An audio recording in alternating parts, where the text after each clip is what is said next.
This year's Super Bowl has to overcome a lot of painful realities in order to focus on pleasing America as the country's largest celebration airs on TV's most-watched platform. Here's how people reacted to the commercials for this year's Super Bowl. First, fans had an unexpected reaction to Dolly Parton's Super Bowl commercial. In a telethon-themed campaign, Dolly Parton featured in one of the first spots of Super Bowl 56, showing us why she prefers T-Mobile's 5G phones. Parton informed sports fans that America has a crisis, and that problem can be remedied by 5G technology that links us all. Looking as beautiful and stunning as ever in a rhinestone jacket over a low-cut blouse, bubblegum pink lipstick, and flawlessly coiffed blonde hair. Then she proceeded to bring out a 5G phone from beneath her signature assets, which she had previously said were not insured, while having previously joked that they were. In the commercial, Parton even managed to link with a modern country superstar in the guise of her goddaughter Miley Cyrus, who inquired about how she might aid the cause. Parton basically told Cyrus to concentrate on her own voice. Although it appeared to be a harmless feel-good advertisement, several fans were not pleased with Parton's voice during the 40-second short. She got mixed reactions. During the first quarter of Super Bowl 56, Dolly Parton put her greatest voice forward for T-Mobile, and some spectators had a few thoughts to say about her speech. One commenter suggested that subtitles should have been used for Dolly Parton, claiming that she couldn't hear what she was saying. Another Twitter user was offended by the video but didn't explain why, instead showing her displeasure by labeling the Dolly Parton commercial as total rubbish. Others, on the other hand, were ecstatic seeing the 76-year-old country music icon still performing and looking so well. If he wasn't already on T-Mobile, he'd be switching right now, one admirer tweeted. A second Dolly Super Bowl commercial made fans even more mad. As the night progressed, it became clearer why some people were offended by Dolly Parton's T-Mobile commercial, particularly when a second commercial aired, starring Parton, Miley Cyrus, and plenty of other artists singing "Do It for the Phones" in the aesthetic of "We Are the World," the 1980s hit spotlighting famous pop stars from around the world, whose revenues raised funds to cover those suffering from a famine in Africa. Twitter instantly expressed their dissatisfaction with the association. The commercial subject was thought to be cringeworthy by a Twitter user who said it was in terrible taste and wondered how it had acquired a stamp of approval in the first place. Many viewers, however, were aware that T-Mobile had a very specific motive for using this topic in its 2022 Super Bowl advertisements, despite the fact that they appeared to be simple parodies of a good cause. While Super Bowl viewers who grew up in the 1980s quickly recognized Dolly Parton's T-Mobile commercial's "We Are the World" theme, some who thought it was in poor taste were unaware that T-Mobile is spending its money where its mouth is. The Happy Hippie Foundation, which Miley Cyrus launched in 2015 to support homeless and LGBTQ+ children, was to receive $250,000 from the organization. Next, Meta Quest 2's Super Bowl commercial didn't receive a positive response. The Quest 2 virtual reality headset was the focus of Meta's huge Super Bowl 2022 advertisement, but it didn't exactly connect with viewers the way the firm had intended. Rather than portraying virtual reality and the company's metaverse as a fun addition to daily life, the video left many viewers dejected due to its bleak vision of the future. The Old Friends Super Bowl 56 advertisement for Quest 2 begins with an energizing, if not bittersweet, look at an arcade and a pizza parlor crowded with joyful people. The scenario is rather exciting until the music stops, the lights turn out, and the now sad animated dog is taken off to the local pawn shop. Next, Meta promotes VR by making reality look depressing. The advertisement continues to get worse from there, showing the formerly successful arcade completely shut down. And not just that, but permanently shut down. The business is emptied, the assets are gone, and the artificial dog is next seen gazing out a pawn shop window with a heartbreaking expression. There begins the dog's new lifestyle, one that will lead to greater triviality and unhappiness. The dog is finally carried away as trash, abandoned on the side of the road, and eaten by animals. Its wide, dead eyes look into the nothingness, a drop of rain imitating a lonely tear running down its face as it approaches death in a trash compactor by inches. The dog is at last saved at the very last moment, but it's still not a happy ending, as the dog now stands in the foyer of a space center, where visitors may use the Meta Quest 2 headset to experience a space simulation. Like, what? How does the whole thing even make any sort of sense? When a visitor slips the VR headset over the robotic dog's eyes, we see it for the first time since it used to play music. The advertisement depicts the dog's life as colorful and lively once more, because it can now socialize thanks to the metaverse, the same virtual realm where it discovers a duplicate of its former arcade. Many viewers were absolutely shocked. Viewers are presented with the Meta's virtual reality environment as a bustling, friendly setting, in contrast to the actual world, where people may find themselves alienated when local companies collapse and they work in a drab job. It's evident that the firm wanted to demonstrate how its virtual world, particularly the metaverse, can be used for more than simply games. games, acting as a gateway to a new form of social gatherings where friends and strangers meet. However, as seen by the reaction on social media, many Super Bowl viewers did not take it that way. Joss F., in a tweet condemning the advertisement, said that the metaverse commercial was brazen in its assertion that, yeah, sure, all the cool independent companies are disappearing, but instead, you can come to this ugly, phony simulation. And the best thing is that profits go to huge tech firms rather than ordinary people. Most of the people were bamboozled by the whole ad campaign, to say the least. Calling the commercial depressing would be an understatement. Others used less words to express their feelings, claiming on Twitter and YouTube that Meta's Quest 2 advertisement was very gloomy and made some viewers weep. On YouTube, one person expressed his views and said that we discussed this on Facebook about how this was not an advertisement, but rather a promotion for the upcoming version of George Orwell's 1984. Meanwhile, another Twitter user asked whether the Super Bowl ad was supposed to be anti-metaverse, rightfully so. While Meta's standard applications and services, such as Facebook, Instagram, and WhatsApp, had a strong year in 2021, the company's Reality Labs segment lost nearly $10 billion.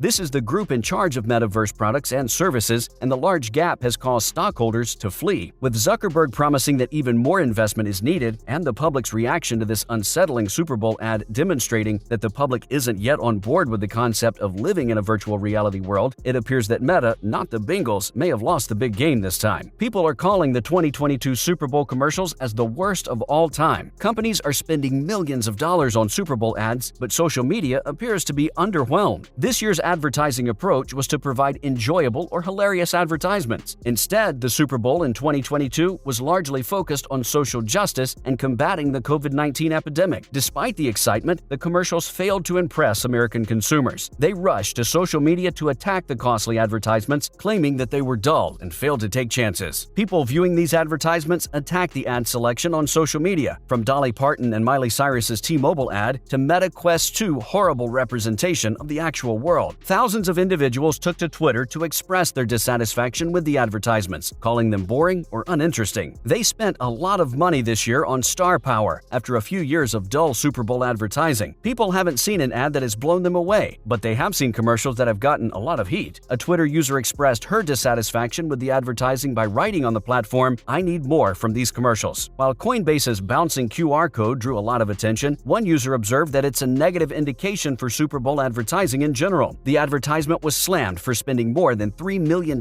on a 30-second Super Bowl commercial merely to have a QR code jumping about like a Microsoft screensaver. Many people believe that Super Bowl adverts are no longer relevant. Thanks for sticking around till the end of the video. If you enjoyed our content, please smash the like button, share, and subscribe to our channel for more videos like this.